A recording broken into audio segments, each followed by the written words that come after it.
David, your arm is about to get really tired.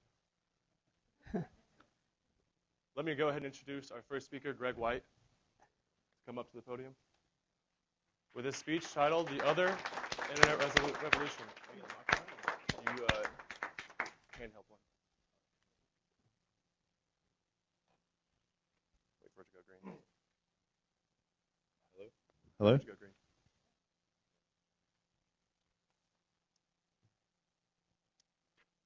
I have no idea how to use this, sorry. Over the past 5 years or so, the social networking revolution has been having a profound impact on the way we interact with the internet. There are now around 200 million tweets every day and 50 million status updates.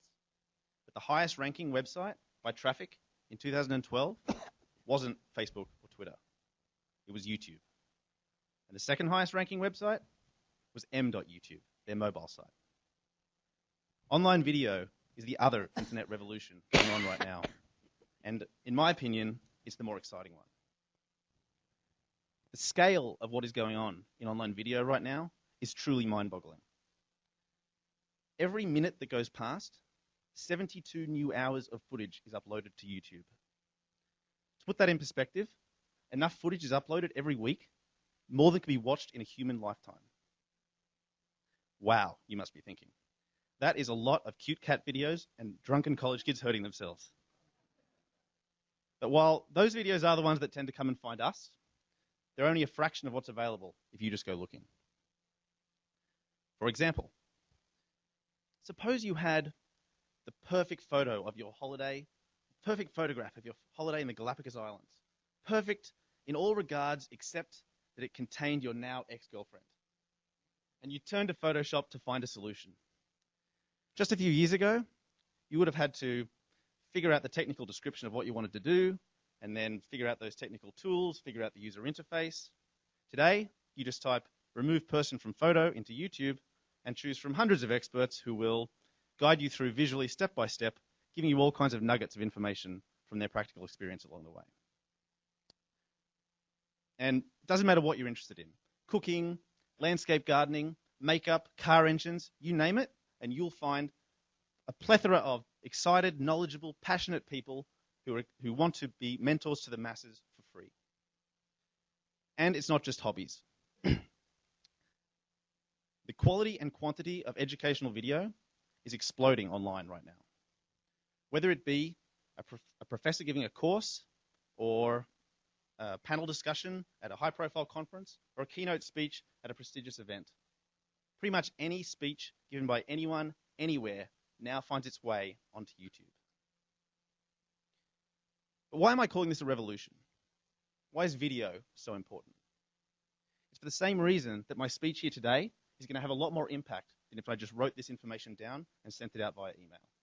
Because around 70% of human communication is nonverbal.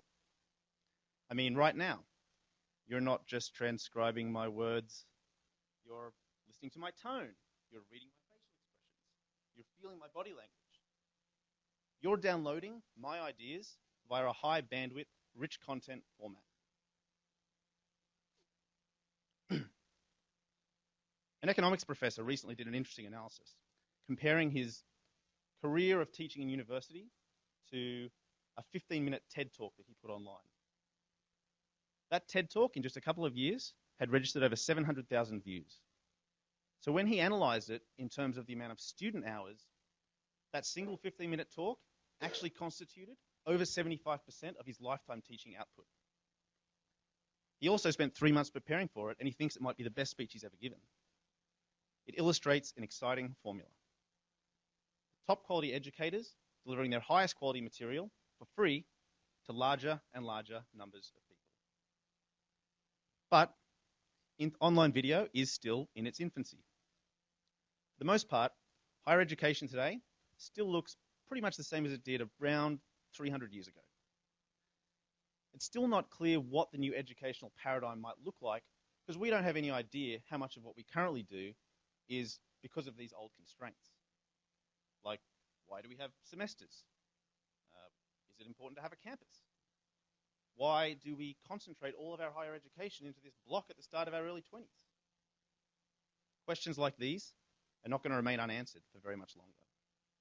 Just last year, Stanford launched online courses and successfully enrolled 300,000 students from around the world. It's now year 2, and they have 2.4 million students enrolled. In a physics online course last year, one of the top performing students turned out to be an 11-year-old girl from Pakistan. MIT is the same. They launched their first online course just last May, and already more people have completed that one single course than there are alumni in the entirety of MIT's 150-year history. Education is following in the footsteps of information towards becoming a public good. Today, a child in Africa with a smartphone has access to a better intelligence network than did the President of the United States just a couple of generations ago. Change is happening. Its pace, it's accelerating. And its future, it's exciting.